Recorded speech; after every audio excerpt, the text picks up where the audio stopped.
नमस्कार, मैं अल्पना गुप्ता। उम्मीद है आप सभी स्वस्थ होंगे, मस्त होंगे, रोज के दिनचर्या में योग कर रहे होंगे। दोस्तों, आज हम बात करेंगे आसनों में पश्चिम उत्तानासन की।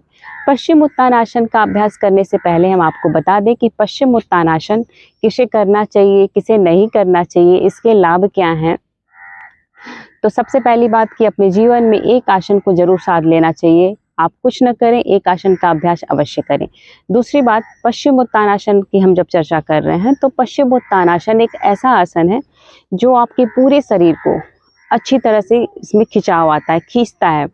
बेसिकली स्पाइन का खिंचाव इसमें बहुत ही अच्छा होता है, कमर से लेके पूरा स्पाइन का भाग। ये इसीलिए ये बच्चों को भी इसका अभ्यास कराना चाहिए। जिन बच्चों की हाइट रुक सी गई हो उनको इसका अभ्यास कराना चाहिए, या छोटे बच्चे हों तो शुरू से इसका अभ्यास कराया जाए तो उनकी हाइट अच्छी बढ़ेगी, क्योंकि इसमें स्पाइन पे खिंचाव होता है, स्पाइन हमारा खुलता है। दूसरी बात, ये पीरियड के लिए भी बहुत अच्छा है। पीरियड में जिससे काफ़ी दर्द होता है पीरियड आने से पहले, उनके लिए भी ये बहुत ही लाभकारी आसन है। इसके साथ साथ अगर बात की जाए डायबिटीज़ की, तो आज के डेट में देखा जाए तो डायबिटीज़ के पेशेंट दिन प्रतिदिन बढ़ते जा रहे हैं। एक लाइफस्टाइल डिजीज़ जिसे कहा गया है, तो अपनी लाइफस्टाइल को सुधार लिया जाए तो डायबिटीज़ हम कंट्रोल कर सकते हैं। तो ये डायबिटीज़ में भी बहुत ही कारगर है। इसके साथ ही साथ, डायबिटीज़ के साथ ही साथ ये हमारे पाचन तंत्र के लिए भी बहुत अच्छा है और हमारे उदर भाग पे जमी हुई चर्बी को भी धीरे धीरे ख़त्म करता है। इसे करना कैसे है, सबसे पहली बात, और कब करना है। इसे आप इस आसन का अभ्यास करने से पहले आपकी कमर में दर्द नहीं होना चाहिए। अगर आपकी कमर में दर्द है तो उसका तरीका मैं बताऊंगी कि आपको कैसे करना है, और स्टार्टिंग में इसकी शुरुआत आप कैसे करेंगे मैं बताऊंगी। तो सबसे पहले अपने पैरों को फैला लेंगे। नॉर्मल स्थिति में हमारे पैर इस प्रकार से फैल जाते हैं, लेकिन अगर हम अभ्यास कभी नहीं करते हैं तो हमारा नी कुछ लोगों का इस प्रकार से उठा रहता है। तो उस स्थिति में वो परेशान ना हो, वो उस स्थिति में इसी तरह से अभ्यास करें, अपने अंगूठे को छूने का अभ्यास करें। कुछ लोग का नी नीचे होता है बट उंगलियां नहीं पहुंच पाती हैं अंगूठे तक, पैर की उंगलियों तक, क्योंकि उनके स्पाइन में क्या होता है कि फ्लेक्सिबिलिटी कम होती है। वो कभी योगा अभ्यास या एक्सरसाइज वगैरह अपनी लाइफ के रूटीन में दिनचर्या में उनके शामिल नहीं होता है, तो उनकी कमर जैसे अकड़ी सी होती है, ये सामने की तरफ हाथ नहीं जाता। तो सारी स्थितियों में करने का एक यही तरीका है कि अपने घुटने को मोड़ लीजिए और इस प्रकार से पहले अभ्यास कीजिए। धीरे धीरे अपने घुटने को नीचे करते जाइए। जैसे जैसे आपकी बॉडी की क्षमता बढ़ती जाए वैसे घुटने को नीचे कीजिए और पकड़ते जाइए। इसके बाद आपको क्या करना है कि अपने हाथों को इस प्रकार से श्वास भरते हुए उठाना है और कोशिश करना है झुकने की इस प्रकार से। लेकिन इस बात का ध्यान दें कि जब भी आप झुकेंगे शोल्डर से नहीं झुकेंगे इस प्रकार से, जब भी आप झुकेंगे कमर से झुकेंगे इस प्रकार से। तो अभ्यास करें इस प्रकार से, श्वास भरते हुए हाथ ऊपर, श्वास छोड़ते हुए नीचे, इस प्रकार से।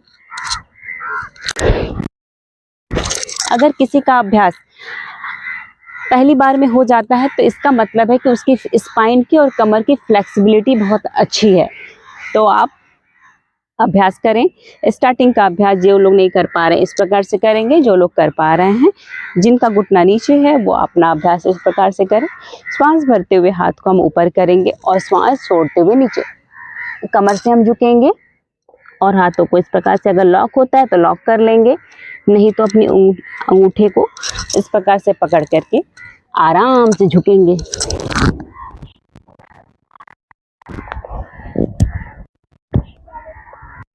श्वास भरते हुए ऊपर,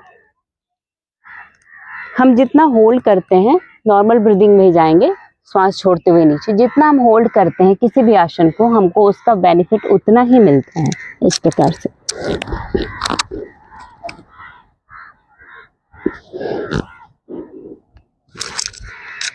श्वास भरते हुए ऊपर, इस प्रकार से पश्चिम उत्तानासन का अभ्यास करेंगे। स्टार्टिंग में इसका अभ्यास आप कम से कम कोशिश करें 5 बार, फिर धीरे धीरे एक सप्ताह में धीरे धीरे 10 तक आप जाएं। अपनी संख्या क्षमता के अनुसार 5 भी नहीं कर पा रहे हैं तो 3 कीजिए, यानी 3 कीजिए, 3 से 5, 5 से 7, 7 से 10।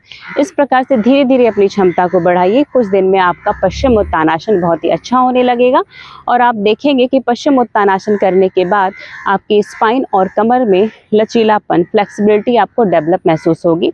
और इसके साथ ही साथ ये आज के डेट में जैसे कहा जाए कि जिस प्रकार से लोगों के ऊपर तनाव चिंता हावी है, मतलब न चाहते हुए भी लोग किसी न किसी चीज़ को लेकर के तनाव में हैं, तो इन सब सारी चीज़ों को भी ये रिमूव करता है। इसका कारण ये है कि जब हम पश्चिमोत्तानासन में आगे की तरफ झुकते हैं, तो जो ब्लड का सर्कुलेशन है हमारे ब्रेन की तरफ जाता है, जिससे क्या होता है कि हमारे नर्वस सिस्टम पे एक अच्छा सा प्रभाव पड़ता है, सकारात्मक प्रभाव पड़ता है, जिससे हम अपना जो ये ओवर थिंकिंग वाली जो आदत है, चिंता करने की, तनाव की, अनिद्रा की, माइग्रेन की, ये सारी जो भी मेंटल प्रॉब्लम है उसको भी ये रिमूव करता है। तो उम्मीद है कि आपको ये आसन समझ में आया होगा। अगर न समझ में आए तो इस नंबर पे आप मुझे कांटेक्ट कीजिए, पूछिए, मैं आपको बताऊंगी। अगर ये आसन करने के बाद आपको कुछ बेनिफिट समझ में आए तो आप मुझे कमेंट बॉक्स में ज़रूर मैसेज कीजिएगा। तब तक के लिए नमस्कार, स्वस्थ रहिए, मस्त रहिए।